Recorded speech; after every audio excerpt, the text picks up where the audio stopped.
बाल औक़ात आप अनजान बनकर बहुत सारी गलतफहमियों से बच जाते हैं, लेकिन जानकर आपको बहुत तकलीफ होती है। बुरा आदमी किसी की इज्जत कर ही नहीं सकता, क्योंकि वो हर एक को अपने जैसा समझ रहा होता है।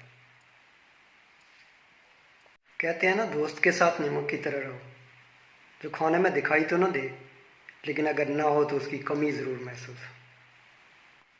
कहते हैं ना कि अगर आंसू आपकी आंख से बह के गाल पे टपक जाए तो इसका मतलब आपको तकलीफ हुई है, लेकिन अगर यही आंसू अलग से नीचे उतर जाए तो इसका मतलब है अंदर कुछ बहुत टूट गया है।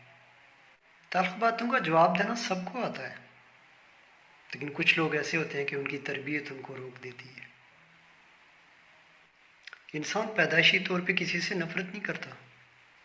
नफ़रत उसको या तो रवैये सिखाते हैं, या माशरा सिखाता है, या वो किताबों से सीखता है, या फिर उसको हालात सिखा देते हैं। वरना कहते हैं इंसान की फितरत में तो सिर्फ मोहब्बत है, नफ़रत का तो नाम ही नहीं है।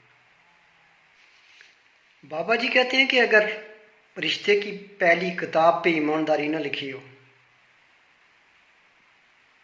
तो फिर उसके आखिरी सफ़े पे जुदाई लिखी होती है।